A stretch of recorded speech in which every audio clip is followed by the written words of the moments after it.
Tema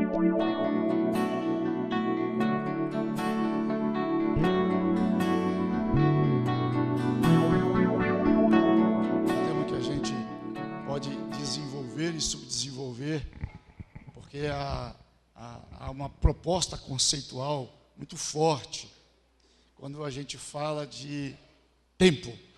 Então, abraço para todos vocês e espero que você reparta comigo esse tempo em que a gente vai refletir no tema que nos é proposto. O meu tema de hoje é tempo de fazer a vontade de Deus. E o versículo que dá orientação e base para este estudo está falando que nós precisamos lidar com os conflitos que há entre a nossa vontade e a vontade de Deus. E Pedro disse que a força marginal desse conflito são as nossas paixões. Então eu queria que você lesse comigo. Eu sei que com a luz agora parece que é mais difícil, mas é capaz que você consiga ler comigo este verso de Pedro. Tá? 1 de Pedro, capítulo 1, versículo 2. É isso? 4, capítulo 4. Vamos ler comigo? Para que, no tempo que vos resta na carne, já não vivais de acordo com as paixões dos homens, mas segundo... Muito bem. Então, alguém, por favor, apanhe a Bíblia, um jovem, é semana jovem, e faça a leitura para mim no capítulo 2 da primeira carta de João. Capítulo 2, verso 12 até 17. Primeira epístola de João, capítulo 2, verso 12 ao verso 17. Primeira de João, capítulo 2. Então você vai ouvir a leitura. Ele está com o microfone aqui, já vai fazer a leitura para mim? Isso, ótimo. Primeira epístola de João, capítulo 2, versos 12 a 17. É importante a leitura deste texto e quero que você, por favor, dê atenção à leitura deste texto. Filhinhos, eu lhes escrevo porque os seus pecados foram perdoados graças ao nome de Jesus. Pais, eu lhes escrevo porque vocês conhecem aquele que é desde o princípio. Jovens, eu lhes escrevo porque venceram o maligno. Filhinhos, eu lhes escrevi porque vocês conhecem o Pai. Pais, eu lhes escrevi porque vocês conhecem aquele que é desde o princípio. Jovens, eu lhes escrevi porque vocês são fortes, e em vocês a palavra de Deus permanece, e vocês venceram o maligno. Não amem o mundo, nem o que nele há. Se alguém ama o mundo, o amor do Pai não está nele. Pois tudo que há no mundo, a cobiça da carne, a cobiça dos olhos e a ostentação dos bens, não provém do Pai, mas do mundo. O mundo e a sua cobiça passam, mas aquele que faz a vontade de Deus permanece para sempre. Muito bem. Percebe aí que a palavra que João usa como chave para compreendermos este conflito que há entre a nossa vontade e a vontade de Deus é a palavra paixão. É esta palavra que está aí. E João traz, na verdade, uma história antiga. Sabe quando foi que este conflito começou? Com os nossos primeiros pais. Lá no primeiro livro, no livro da Gênesis. É lá que começa esse conflito que há entre a nossa vontade e a vontade de Deus. E quero dizer uma coisa. Este diabo, ou este Satanás, que João disse que vocês vencem, e já venceram e continuam vencendo, é ele quem estava lá com Adão e Eva, com os nossos primeiros pais, e foi ele quem lançou este conflito, esta ideia de que há um conflito entre a sua vontade e a vontade de Deus. Foi ele quem lançou isso. Foi ele quem disse: olha, você está sendo enganado, você pode ter o mesmo conhecimento que Deus tem, e tendo este conhecimento, você então vai experimentar de algo na sua vida que você nunca experimentou, e é verdade. O que aconteceu com João? O que aconteceu com Pedro? O que aconteceu com os apóstolos? Eles conseguiram entender isto e trouxeram isso para nós. Pedro fala que quando a gente fala de carne, está falando de humanidade, mas depois ele destaca as paixões dos homens. Aí é o sentido genérico, né? Homens e mulheres, jovens e adolescentes, crianças, ser humano. O diabo não é criativo, graças a Deus. Ele nunca criou nada e ele não pode criar nada. Ele não tem poder de criar absolutamente nada. Criador de todas as coisas é Deus. Preste atenção nisso, porque é aí que começa aquilo que ele fez com Adão e Eva. É aí que começa o engodo, o engano. E aí que se estabelece o conflito entre as vontades, a vontade de Deus e a nossa vontade. Eu gosto de pensar que você é capaz de compreender, de entender, você é capaz de discernir exatamente quando este conflito acontece, inicia na sua vida. As pessoas pensam que só os cristãos são capazes de sentir isto. Não são só os cristãos. Os cristãos têm um privilégio além dos outros, porque eles têm uma ajuda divina. Eles têm a ajuda do Espírito Santo. Eles têm a ajuda da palavra. Então eles têm uma ajuda maior, além do que uma pessoa comum teria. Mas a Bíblia nos diz que qualquer homem, em qualquer lugar, em qualquer circunstância, de qualquer raça, de qualquer língua, ele é capaz de discernir onde nasce este conflito. Porque todo ser humano é capaz de discernir o bem do mal. Qualquer ser humano é capaz de discernir isso. E é por isso que João, de uma maneira muito carinhosa, chama os jovens de filhinhos, ou de mocinhos e mocinhas, e chamam os pais destes jovens, que têm a responsabilidade de ajudá-los, de caminhar com eles, de irmãos, e dizem: olha, eu sei que vocês sabem e sei que vocês já tiveram experiências pessoais. Vocês já tiveram experiências daquilo que é bom, daquilo que é ruim, daquilo que se transforma numa guerra, num grande conflito, que é isso que ele diz. Porque ele disse: vocês conhecem realmente quando isso acontece. Vamos dar um exemplo disso? Vamos pensar um pouco que exemplo que a gente pode dar disso. Quando um filho chega para o pai e diz que vai em determinado lugar, vai participar de determinada festa. Ok? Então a mãe pergunta onde é a festa, com quem ele vai, o que vai acontecer lá. Ele diz: se preocupa não, mãe, são os meus amigos. Quem? Fulano, Ciclano e Beltrano. Ok. Pode ir, esses amigos aí eu conheço. Então, o lugar onde você vai com eles, está tudo tranquilo. Mas não, o pessoal que eu vou, a senhora não conhece não, o senhor não conhece não. Opa! Se eu não conheço, então eu não sei onde você vai, eu não sei o que vai acontecer. Nós somos capazes de discernir.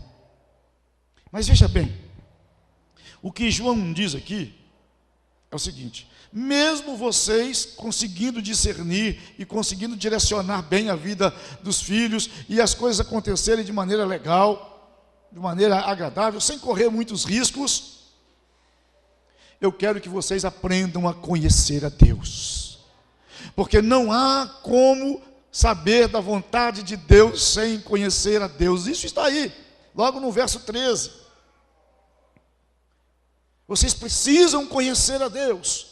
E deixa eu dizer uma coisa para vocês: religião não ensina nada de Deus para ninguém. Eu não conheço nenhuma religião que ensina alguma coisa de Deus. Eu conheço religião que ensina coisas de religião, inclusive presbiteriana. A religião presbiteriana ensina presbiterianismo. Religião batista ensina as coisas que os batistas acreditam. A Assembleia de Deus, o que a Assembleia de Deus acredita. É o que a gente chama de doutrina da igreja. A religião tem seu valor, tem sua importância, mas ela não pode substituir o conhecimento de Deus. Não há como ela substituir o conhecimento de Deus. Preste atenção, a religião não religa o homem a Deus. Então tem muita gente frequentando igreja religiosamente, mas sem conhecer a Deus. E como é que a gente vai saber que é tempo de fazer a vontade de Deus? E como é que a gente vai saber o que é a vontade de Deus? Eu sei que a vontade da gente a gente sabe. Mas eu quero ajudar vocês hoje a identificarmos, eu quero convidar vocês para identificarmos juntos aqui nesse texto de João, onde nasce o conflito. E o que faz a minha vontade ganhar da vontade de Deus? Quase sempre é isso que acontece. A minha vontade vence. E Jesus disse para os discípulos: gente, isso é uma guerra. É uma guerra que existe entre o espírito e a carne. Isso é uma guerra. É por isso que o texto de Pedro diz, né? No tempo que vos resta na carne, como homem. Enquanto a gente estiver aqui, nós estamos sujeitos a isso aqui que chama paixão. Não vamos perder tempo não. Vamos logo para esse negócio aí que chama paixão. Vamos avaliar logo isso aí e vamos ver o que João diz aí. João disse que as paixões armam contra a gente, tramam contra a gente. Quer dizer, faz armadilha. Ok? Quando você pensa que não, você já está inebriado, você já está vencido, você já está totalmente entregue àquilo que é a sua paixão. Meu filho era um garotinho de 5 anos de idade e já estava apaixonadíssimo por moto. Numa viagem, estávamos passeando na cidade e estávamos numa loja e ele ouviu o ronco da moto. Ele se desgarrou das nossas mãos e a moto estava parada em frente ao lugar que estávamos e a moto saiu e ele começou a sair correndo atrás da moto. Uma grande avenida movimentadíssima de carro.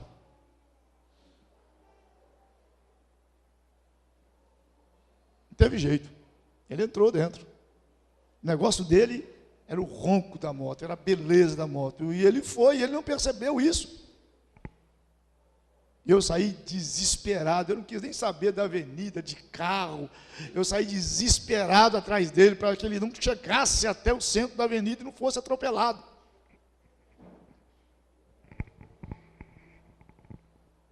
Dizem que a paixão é cega.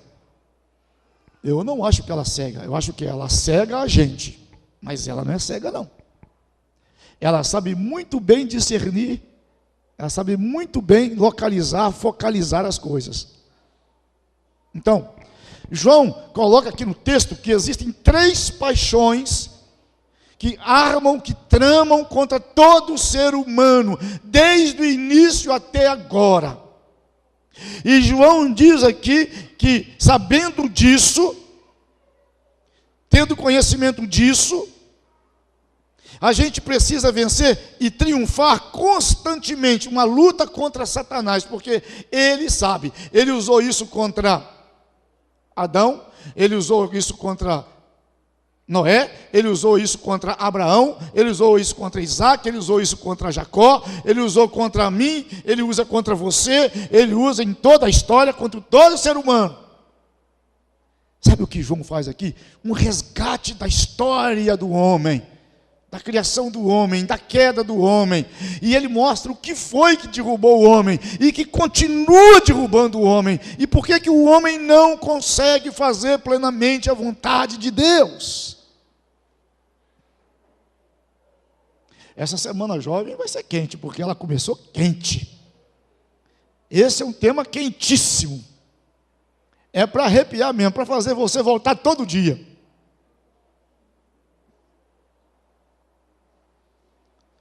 E João diz assim: tudo que está no mundo não é de Deus.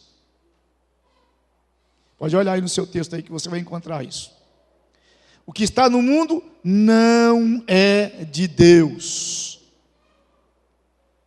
Por isso que ele disse: não ameis o mundo, nem as coisas que estão no mundo, porque o amor ao mundo não vem de Deus. Então isso é uma contradição. Qual é o principal versículo da Bíblia?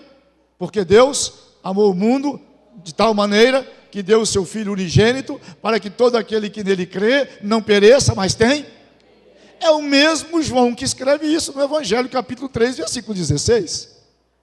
Que incoerência é esta? Se Deus amou o mundo de tal maneira, eu que sou muito menorzinho que Deus não vou amar?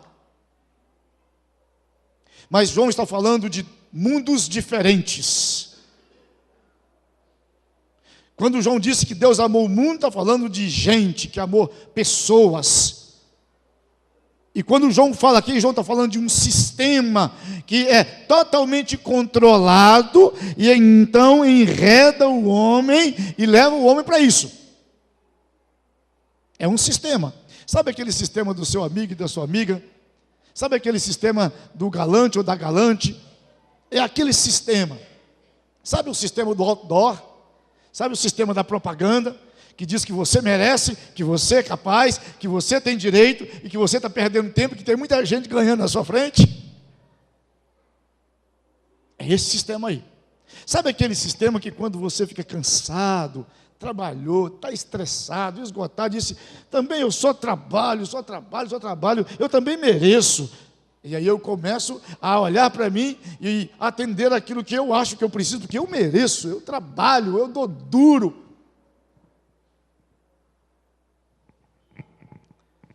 João está dizendo que eu não tenho que amar o mundo, porque o mundo tem um sistema. Este mundo aqui é o mundo sistema. Não é o mundo pessoas. É por isso que tem essa aparente de João 3,16 com o versículo aqui, 16, 17, que nós temos aqui. Sabe o que é esse sistema? São valores do mundo. São valores do mundo, que contrasta com os valores divinos. É isso que João está chamando de sistemas, essas duas coisas que são diferentes. Nós devemos amar as pessoas como Deus as ama, mas não devemos amar os valores do mundo como Deus não ama, porque os valores do mundo não vêm de Deus. Não vêm de Deus. Então, eu devo amar o meu inimigo, porque ele é gente. Jesus disse isso. O meu inimigo é meu próximo. E eu tenho que saber separar toda a artimanha do inimigo, todo o desejo do inimigo em me vencer, em me derrubar dele. Mas esse inimigo aqui é pessoa. Então eu não devo amar Satanás. E nem as coisas que ele me sugere. Aí João destaca. Quais são elas? Vamos ver aí o destaque. O destaque está aí logo no versículo iniciante aí. Tá? Versículo 15. Deixem de amar este mundo mal e tudo que ele lhe oferece. Pois quando vocês amam estas coisas, mostram que realmente não amam a Deus. Porque todas estas coisas mundanas, esse mundo aí é o mundo que ele fala, do sistema, estes maus desejos, são paixões, é a palavra que aparece aí. E aí ele destaca. Olha aí no seu texto aí como é que está o destaque. Como é que está aí o destaque? Aí pode trazer a ideia, a loucura pela sensualidade, a ambição de comprar tudo o que atrai vocês, e o orgulho que resulta da riqueza e do prestígio. Estas coisas não provêm de Deus, e sim do próprio mundo pecaminoso. Vamos lá? A loucura da sensualidade. A ambição de comprar tudo que o atrai. Sonhos de consumos. Alguns são bons. Todos são bons, mas só alguns são possíveis. E o orgulho que resulta da riqueza. Aí na sua Bíblia está assim: concupiscência da carne, concupiscência dos olhos e soberba. Isso. Concupiscência da carne, concupiscência dos olhos e soberba. O que é concupiscência? É lascívia. E o que é lascívia? É paixão. Lascívia é sensualidade. E a gente pensa que sensualidade só está no ato sexual. Sensualidade está na linguagem. Sensualidade está em atitudes que nós tomamos. Está no olhar que nós temos. Pode estar na roupa que nós usamos. Esta é a paixão do sentir. Preste atenção nisso. Do sentimento.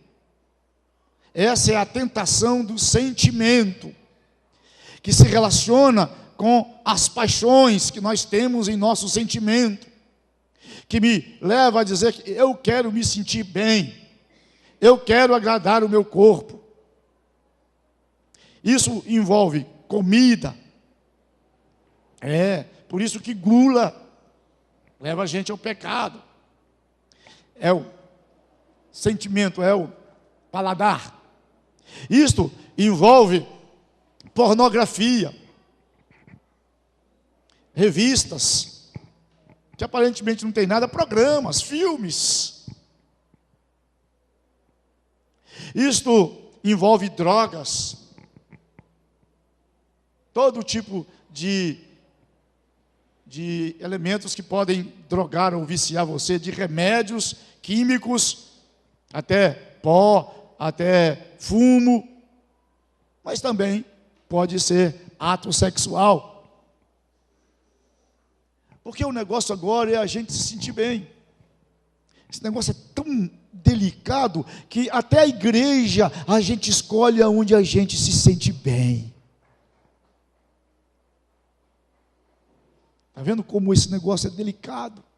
O negócio agora é o seguinte: eu vou para a igreja onde eu me sinto bem, onde me tratam bem, onde a palavra do pastor é legal, sabe? Ele não fica falando esse negócio de pecado, esse negócio de isso, daquilo outro. Sabe o que é esse negócio? É assim, a paróquia que eu frequento é porque o sacerdote lá é um cara legal. Então, quando ele fala de concupiscência, de paixão, ele envolve todas estas questões que me dominam, que me controlam, que me deixam inebriado. Nós, os cristãos, continuamos, mesmo sendo cristãos, gente como todas as outras gentes. A gente continua sendo humano como todas as outras pessoas são humanas. A gente não está blindado. Não quer dizer que as coisas não vão acontecer conosco, não. Vão sim. Vão acontecer com a gente sim. E aí vem a teologia do nosso tempo. É a teologia de você merecer. É a teologia de você se sentir bem. E aí a gente começa a transformar estas coisas, né, em um tipo de um lazer, de um lugar agradável.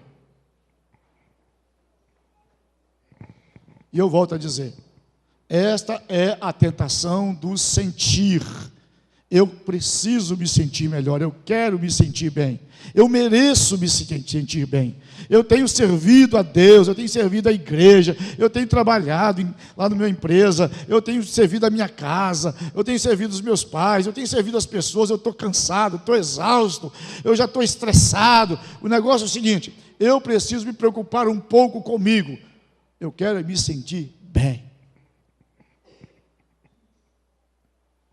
Eu chego no mercado, não tem vaga. Eu faço uma oraçãozinha, Deus, dá uma vaguinha para mim aí. Eu participo aqui de um sorteio aqui, disse, senhor, eu nunca ganho, será que eu não vou ganhar desse sorteio aí? Entendeu? Eu estou com um pouquinho de pressa, me atrasei, dormi um pouco demais, saí atrasado de casa. O senhor, faça um sinal esse cara aberto para eu passar. Eu gastei o cartão de crédito um pouco demais, estourei o cartão de crédito, o negócio está meio complicado. O senhor, dá uma forcinha para mim aí, ganhar um dinheirinho extra. Está vendo como são coisas simples? Muito simples, que eu quero, em detrimento de você se sentir bem, eu quero sentir bem antes de você. Porque eu mereço mais do que você. Percebeu isso? Agora, aplica isso. Leva isso para o seu dia a dia. Aplica isso aos acontecimentos do seu dia a dia. Mas eu quero ir para o segunda armadilha. Primeira armadilha, cuidado com esse negócio de sentimento. O sentimento, ele pode existir, mas ele pode ter uma motivação equivocada. Não é que é proibido sentir, a gente não pode evitar de sentir. Eu sou homem, eu estou andando pela rua, né? Todo legal, eu vejo uma coisa que eu gosto. Ixi, tanto que eu procurei ali, achei o meu computadorzinho. Mas espera aí, ele custa R$ 999. Meu cartão de crédito também, eu tenho outros compromissos. Não, mas em 12 vezes eu posso. Deixa eu ir lá, aí eu começo. Gente, não tem ninguém livre desse negócio não. Então preste atenção nisso.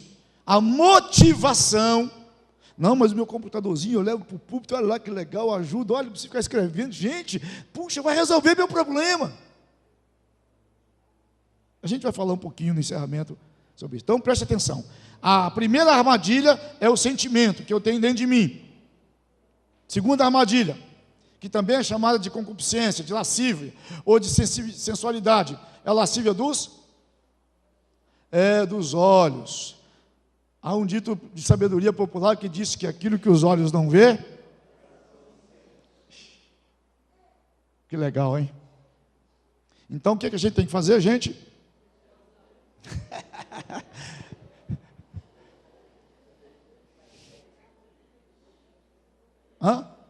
Aí a gente põe um óculos escuro para ninguém perceber que eu estou olhando. Por isso que quando eu uso óculos escuros, eu gosto de tirar quando eu estou conversando com a pessoa. Não é? É assim, eu sou casado, muito bem casado, 27 anos, casado com a Leonora, esses dias nós estivemos aqui, falamos, tenho 2 filhos que já estão casados, graças a Deus, tudo bem. Então, preocupar com o quê? Não é? Então eu posso olhar à vontade, posso ver revista, posso ver filme, posso... Ixi, está tudo em paz, estou tranquilo. Essa é a tentação do ter. Tudo que eu vejo, eu desejo. Tudo que eu vejo, eu quero. Inclusive a mulher do outro. O carro do outro, a casa do outro, o emprego do outro. O cargo que o outro tem na igreja, o prestígio que o outro tem. Eu quero tudo que o outro tem, tudo que eu puder, porque eu quero me sentir bem, independente dele. Isso a gente chama de materialismo. Isso a gente chama de ambição. Isso a gente chama de orgulho. Eu vejo e o que eu vejo, eu desejo. O que eu desejo, eu vou lá e consigo. Aí eu começo a fazer coleção. Isso é uma armadilha terrível. Coleção de roupa. Quantas roupas que você tem no seu guarda-roupa que você não usou esse ano e nem vai usar ainda? Mas pode ser que um dia, havendo alguma coisa, quem sabe eu vou precisar. Aí eu tenho quantos pares de sapato? E óculos escuros, eu tenho quantos? E celulares? Opa! Gente, é isso. Você percebe quanta coisa que se coloca, que se estabelece diante de um relacionamento, ou dos relacionamentos que eu venho a ter. Eu aprendo a me relacionar com as coisas. Sabe o que isso vai acontecer comigo? Eu vou aprender a amar as coisas e usar as pessoas. É isso que eu vou fazer. Eu começo a aprender a amar as coisas e usar as pessoas. Eu começo a me relacionar com as coisas e não com as pessoas. E aí, o que vai tomar conta de mim? Ciúmes, invejas, maledicência. Por quê? Porque esta paixão está diretamente relacionada com aquilo que eu vejo. É por isso que na propaganda passa aquele carro bonito. Ai, que delícia, ele deve ser tão macio, tão confortável. Aquela televisão de 40 e não sei quantas polegadas, 50. E olha, diminuiu R$1.000 a menos. Puxa vida, eu tinha aquele curso para fazer, mas eu acho que o curso vai esperar. Eu tinha que dar uma oferta para a igreja, porque está na época de missões, mas eu acho que a oferta vai esperar. Olha aí, ai, vai esperando tudo. Enquanto a concupiscência da carne se relaciona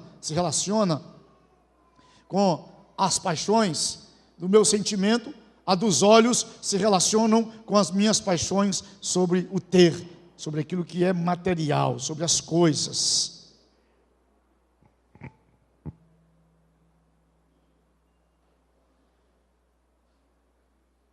Muito bem. Terceira armadilha. Aí chama de soberba. Qual que é a diferença entre a soberba e a concupiscência? A soberba, ela diz a Bíblia que ela é o início da queda de todo ser humano. Não importa em que circunstância o ser humano esteja. A soberba é quando eu entendo que eu sou autossuficiente, que eu não preciso de ninguém. Eu sei definir a minha vida, eu sei escolher a minha fé, eu sei o que é bom para mim. E o adolescente é craque para falar isto. Eu sei, mãe e pai, eu sei o que é bom para mim. Ele já está dormindo com o namorado, está com a namorada, mas ele sabe o que é bom para ele. Aí a namorada fica grávida, aí o namorado fica, aí ele diz assim, mãe, me ajuda que eu não sei como é que eu vou fazer. Eu sei qual emprego que é bom para mim, eu largo esse emprego e pego o outro e chega lá não dá certo, e a mãe me socorre porque eu tenho que pagar minhas dívidas e agora eu escolhi o emprego errado. Essa terceira é a pior de todas. Se é que uma pode ser tão ruim ou tão pior do que a outra, mas essa é a pior de todas. Sabe por quê? Porque foi essa que levou Adão. E foi essa que levou Lúcifer. Foi essa que fez o anjo de luz se tornar Satanás. Porque ele queria ser igual a Deus, ele queria que as pessoas, que os anjos olhassem para ele sentado no trono, no lugar de Deus, e dissessem, nosso mestre, nosso Senhor. E nós de vez em quando damos uma de Deus com a gente mesmo, a gente se torna o nosso próprio Deus, e a gente resolve começar a tomar as decisões. Eu vou tomar minha decisão do meu jeito, do jeito que eu acho, ninguém tem nada com isso, eu assumo responsabilidade sobre mim, e das consequências de tudo que eu resolver, eu viro um Deus na minha vida. Isso é uma armadilha desgraçada.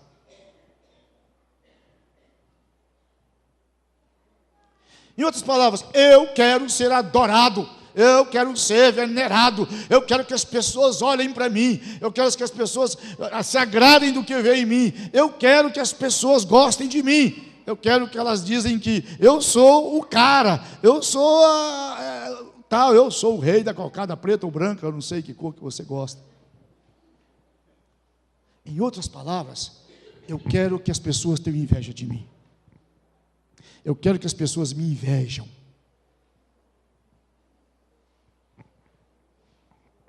Eu quero que as pessoas me invejem. Isso chama-se, na linguagem, num português bem claro, arrogância. Paulo chama isso de vanglória. E esta armadilha está relacionada com status quo. É por isso que eu gasto dinheiro com a roupa que eu não tenho. Aliás, deixa eu dar uma dica aqui para vocês, vocês já ouviram, mas cartão de crédito funciona assim. Eu compro o que eu não preciso com dinheiro que eu não tenho. Isso é cartão de crédito. Aí quando a gente aprende a usar o cartão de crédito, entendeu? Eu pego o dinheiro emprestado e deixo o meu dinheiro aplicado. E aí eu uso e depois vou lá e pago com o meu dinheiro. Por isso, nunca deixe de pagar a fatura completa do cartão de crédito.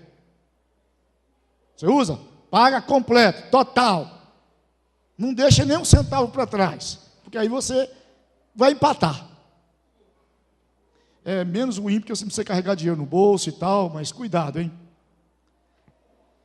Esta soberba está ligada ao status quo.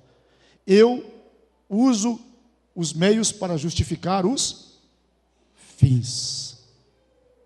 Eu passo como um trator.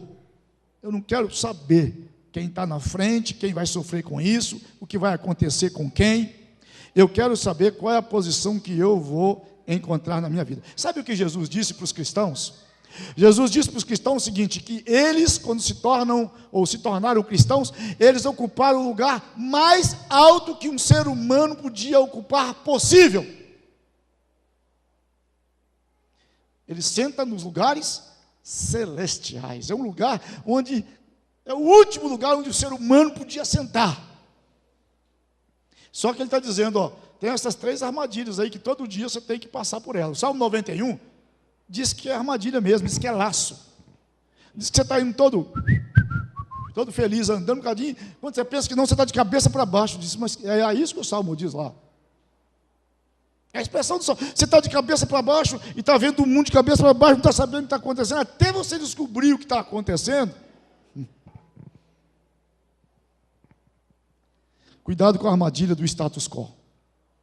Essa armadilha do status quo está ligada à ideia de que eu mereço. Deixa eu falar uma coisa aqui para não ficar perigoso. A autoestima é importante. Você saber que você é capaz, você saber que você é tão capaz quanto o outro foi, você ter sonhos de consumo e conseguir realizar estes sonhos de consumo, você desejar ter uma família abençoada, você querer lutar por um relacionamento bom, você ter uma vida confortável, tudo isso faz parte das bênçãos de Deus. Paulo disse que Deus já abriu as janelas do céu para você, e você tem direito, você pode ir lá, mas você deve fazer isso eticamente, você deve fazer isso honestamente, seriamente, tudo legal. Não estou dizendo que isso não é bom, não. Aliás, eu estimulo você para fazer isso. A Bíblia diz que quando eu faço o que eu faço com excelência, eu glorifico a Deus, o Criador de todas as coisas. Não é isso que João está dizendo. João está dizendo que quando isso se torna uma paixão, eu perco o controle pela paixão. É isso que João está dizendo. É quando eu sou dominado por esta paixão. É quando eu já estou cego, não é a paixão que está cega, sou eu. Há pouco tempo, eu e Leonora tivemos um desprazer, uma luta tremenda, quando ouvimos falar de um mestre, de um mentor meu e dela, que ele havia deixado a família e havia deixado o ministério pastoral e agora estava resolvido dar sequência num outro tipo de vida com uma outra pessoa que não era mulher nem os filhos.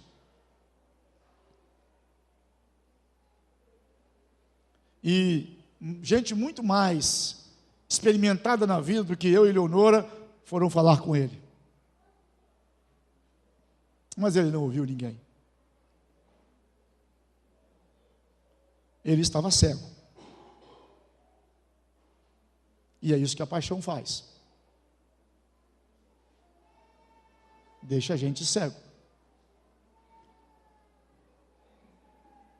Não importa o nível de cultura, de espiritualidade, de experiência na fé cristã, de conhecimento da Bíblia, ou de isolamento de fé, gente que não crê em nada. Pode ser que aqui tenha gente assim, eu não acredito em nada disso, eu estou aqui porque alguém me convidou. Mas o homem, o ser humano, a mulher, quando ficam cegos, é porque ele se tornou o Deus da vida dele. Vamos lembrar das 3 armadilhas. A primeira é a armadilha do sentir, concupiscência da carne. A segunda armadilha é a armadilha do olhar, é do ter, é a concupiscência dos olhos. E a terceira armadilha é a armadilha do status quo, é a soberba da vida. É quando eu pago qualquer preço, faço qualquer coisa, e aqui a linguagem de João, vendo até a minha alma para o diabo, se for preciso, mas eu quero que as pessoas tenham inveja de mim. Agora, eu não tenho notícia boa para te dar, não. Às vezes eu sinto isso. Então, isso me faz crer que você também sente. Isso me faz acreditar que você também sente isso. Ah, como eu queria que aquele meu colega que disputou a eleição comigo na igreja tivesse uma pontinha de inveja para mim, olhando para mim agora, é um pastor eleito da igreja que ele queria. Eu estou falando de mim, do meu status quo. Eu não sei qual é o seu status quo, mas você sabe.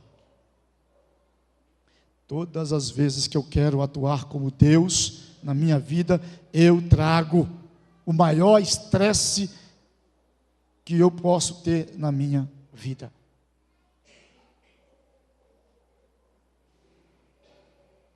Então eu quero fechar a minha palavra aqui para eu orar um pouquinho com vocês. O texto de Pedro disse que o que causa o conflito entre a minha vontade e a vontade de Deus são as paixões dos homens. Eu não vou falar sobre vontade de Deus, porque aqui tem, os preletores aqui vão falar muito sobre isto. Muito. Eles vão explicar para você a ideia volitiva, como é que é a vontade de Deus. Certamente, vocês vão estudar aqui essa semana sobre a ideia de você não se deixar dominar pelo mundo. Mas eu quero ler com você esse texto. Vamos lá, Romanos capítulo 12. Eu não quero pregar esse texto porque certamente tem preletor que vai usar esse texto. Romanos capítulo 12.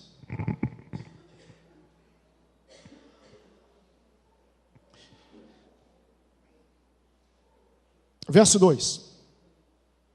Só o verso 2. Eu vou ler aqui numa Bíblia parafraseada. Você segue aí na sua Bíblia. O verso 2 diz assim: não queiram imitar a conduta e os costumes deste mundo, mas seja cada uma pessoa nova e diferente, mostrando uma sadia renovação em tudo quanto faz e pensa. E assim vocês aprenderão de experiência própria com os caminhos de Deus realmente satisfazem a vocês. Como é que está escrito aí na sua Bíblia? E não vos conformeis com este século, mas transformai-vos pela renovação da vossa mente, para que experimenteis qual seja a boa, agradável, sensacional. O apóstolo Paulo era demais. O que ele está dizendo? Que eu tenho que aprender o quê? Pensar. Eu tenho que mudar a minha maneira de pensar. Sabe por quê? Porque é aqui nessa cachola aqui que todas estas paixões passam, são elaboradas e acontecem. É aqui que eu tomo a decisão. Entendeu, gente? Isso não acontece em nenhum outro lugar, não. Isso acontece aqui, ó, aqui dentro. Mas eu sempre tenho que encontrar alguém que é culpado por isso, não tem? Alguém sempre tem que pagar o preço. Nosso desafio é tempo de fazer a vontade de Deus.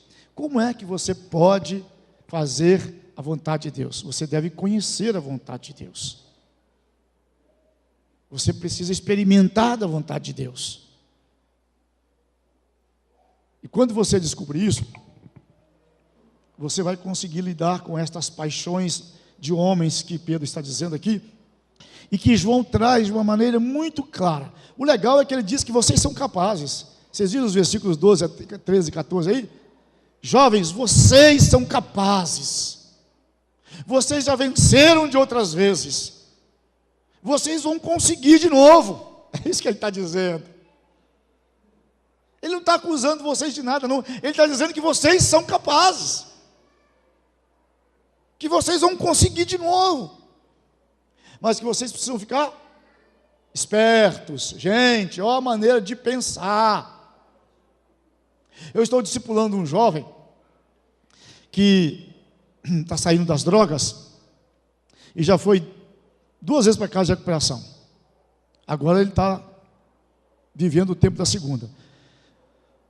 Eu ouvi uma história que o pastor me contou, parecida com essa. E aí, o Dudu foi dar uma volta, foi rever os amigos, depois de 9 meses na casa de recuperação. Onde o Dudu foi? Como é que chama aquela balada que tem lá no centro de convenções de Santos? Do Mendes lá? Capital. Pronto. Ele foi na capital para rever os amigos. O que aconteceu com o Dudu, hein, gente? Dudu, o que você encontrar lá além dos seus amigos? O que seus amigos fazem lá? O que eles buscam lá? Dudu, vamos pensar, Dudu, pensa um pouquinho. Ó, reverendo, pensa, Dudu, o que seus amigos fazem lá? O que eles buscam lá? Eles vão lá por quê? Ou por causa de que eles vão lá? Eles querem encontrar o quê, Dudu? Ficou pensando, pense, Dudu, pense. Gente, a questão está aqui, ó. Porque as coisas são elaboradas aqui na minha mente. Aliás, a Bíblia, quando fala de coração, ela fala da mente, fala da psique e fala do cardia, do coração. Aprender a pensar. A Bíblia diz que só Deus é onipresente, onipotente e o diabo não é. Então não fique colocando a culpa no diabo, que ele fica no seu ouvido, ó. Ele pode até ficar, mas ele não sabe o que você está pensando. Mas ele sabe onde você foi, não sabe? Não sabe? Sabe? Ele sabe o que você falou, não sabe? Se eu pudesse, que vontade que eu tenho, que tempo bom. Puxa, ele está escutando tudo, ele está ouvindo tudo. É por isso que ele te faz a proposta, porque você falou para ele que você queria aquilo, que você gosta daquilo. Gente, parece que é tão simples, mas é mesmo. O difícil, o que não é simples, é a gente ter que encarar isso de frente, enfrentar isso de frente.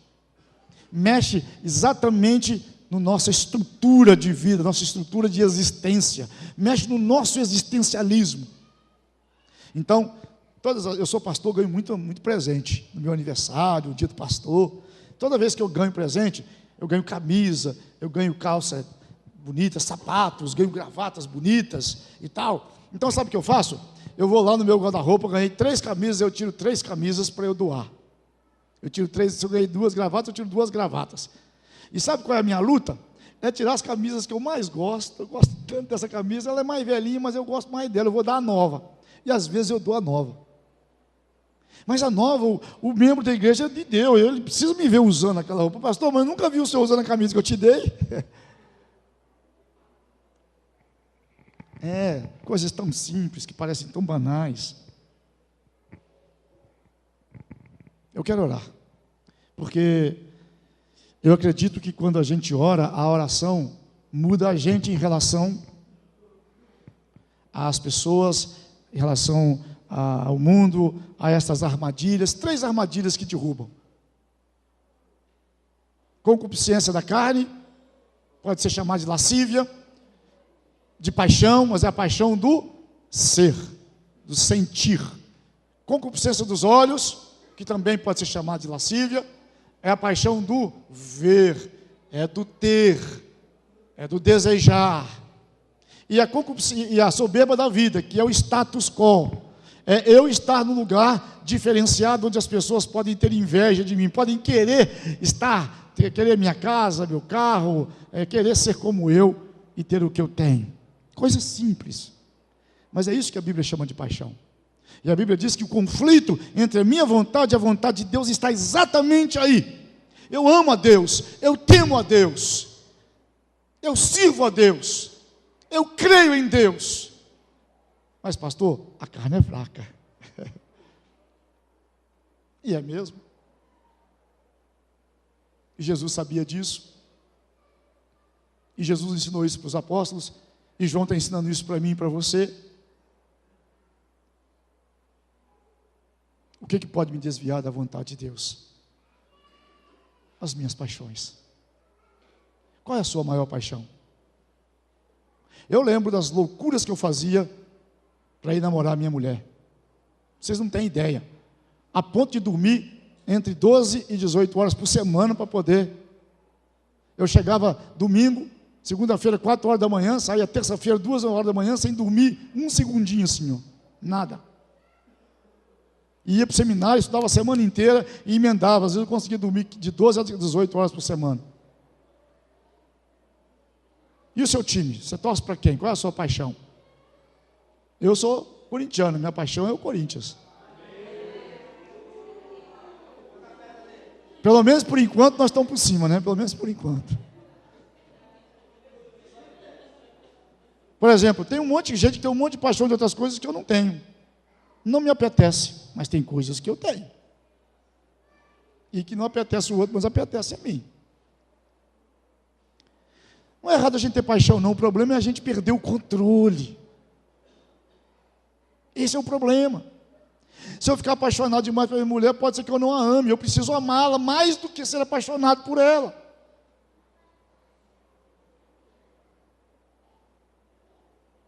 Eu preciso amar a Deus. Porque a gente fica tendo aquelas paixões relâmpagas. Tem semana que eu estou legal, tem semanas que tiver culto a semana inteira, eu vou a semana inteira. Se tiver apelo todo dia, eu vou todo dia. Só falta eu ir para o céu, o resto está tudo certo. Mas eu passo um grande tempo que eu não quero nem ouvir falar, eu passo longe lá, eu nem passo na rua aqui, eu dou um jeito de passar, porque pode ser que alguém me veja aqui passando em frente à igreja. Isso é paixão. Curve a sua cabeça. Eu não posso derrubar esse relógio que está aqui. Curve a sua cabeça. Não se preocupe que Deus conhece, Deus sabe. E Deus disse para o apóstolo Paulo, diga para a igreja que nenhuma tentação virá além das forças. Para ninguém. Pode dizer para as pessoas, ninguém vai ser tentado além de suas forças. Pelo contrário, quando as paixões vierem a toda, que aparentemente se torna insuportável, pode dizer para eles que eles vão receber o livramento. E Paulo ensina isso na sua primeira carta aos Coríntios, capítulo 10, versículo 13, dizendo que o livramento virá junto com a aprovação, de tal forma que você possa vencê-lo. Isso é palavra de Deus. Então eu não vou culpar o outro, eu não vou culpar a situação, eu vou assumir responsabilidade por mim, e vou tratar de controlar minhas paixões, para que eu possa experimentar a boa, agradável e perfeita vontade de Deus. E o jeito que eu tenho de experimentar isto é lidando com a minha existência, é lidando com o meu dia a dia, é lidando com aquilo que me atrai, com aquilo que me desvia, é lidando com as propostas, é lidando com tudo que acontece, todo dia, o tempo todo.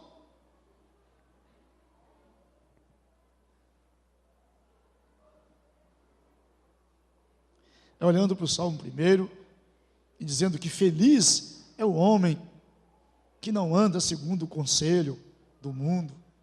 É o homem que não ouve, não para, não se reúne, não maquina, não elabora as coisas conforme o mundo. Esse homem é feliz. E nem participa de rodinhas que alimentam estas paixões, porque essas paixões são fortes demais por si mesmas.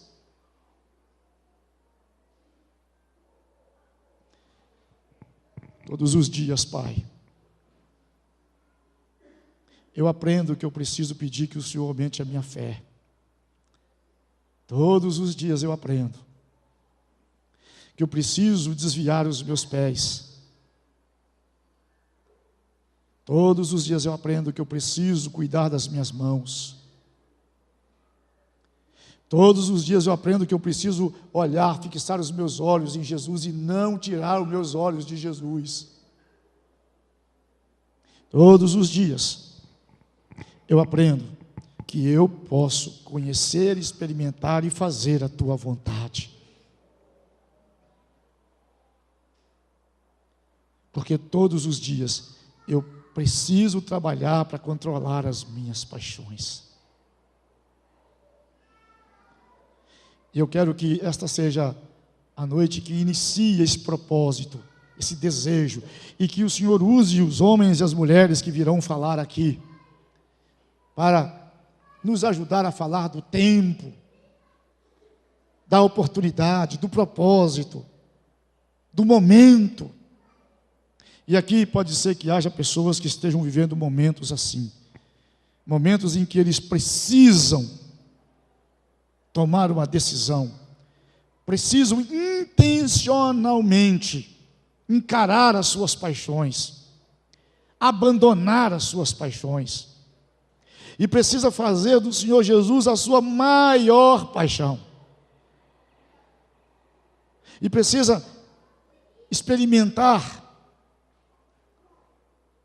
da vontade de Jesus, porque é a vontade que faz a vontade do Senhor. Eu peço, Pai, que o Senhor ajude cada um. Eu peço que o Senhor fale ao coração. Eu peço que o Senhor sinalize esta palavra ao nosso coração. Não há homem, mulher, tão segura de si, tão determinada a servir e acreditar no Senhor, que não esteja sujeito a isso. Pedro disse que nós só estaremos livres disso quando nós estivermos livres desta carne. Então, quando estivermos livres desta carne, nós também estaremos livres das nossas paixões humanas. E então estaremos completamente dentro, segundo a vontade de Deus. Eu quero orar por você, especificamente. Só quero que você sinalize, você não precisa vir aqui à frente. Só sinalize para mim assim, levantando a mão. É importante você tomar uma decisão, isso mesmo. Já vi, pode abaixar. Já vi, pode abaixar. Sinalize isso mesmo, pode abaixar sua mão. Porque a gente tem que encarar, a gente tem que intencionalmente fazer isso. Porque você não é capaz, Paulo disse, quem pensa que é capaz, está pensando, já caiu. Só de pensar que ele é capaz, ele já não é mais. Quem pensa que consegue. Senhor, abra os olhos da fé, abra os olhos do coração. O apóstolo Paulo orou pela igreja de Éfeso, eu oro por esta igreja que está reunida agora. Abra os olhos do coração.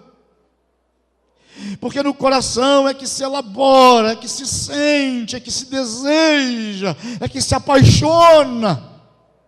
Abra os olhos do coração para enxergar, para visualizar completamente Jesus.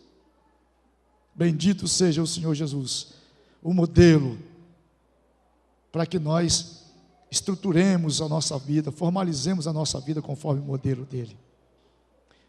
Bendito seja o Senhor por esta palavra, por esta reunião e pela oportunidade de refletirmos e pedirmos que o Senhor tenha misericórdia de nós. Estamos conscientes. Eu sei que o diabo vai usar isso de novo, como usou sempre, já usou na minha vida e vai usar de novo. Eu preciso pensar que ele vai usar. Eu tenho que aprender a pensar como ele pensa e aprender a pensar como Jesus pensa. Resgata a minha mente, faz da minha mente a mente de Cristo. Eu preciso aprender a pensar como Jesus, porque Jesus venceu o diabo. O diabo lá no deserto fez a mesma proposta que fez para Adão e que faz para mim hoje, fez para Jesus lá no deserto, a mesma proposta.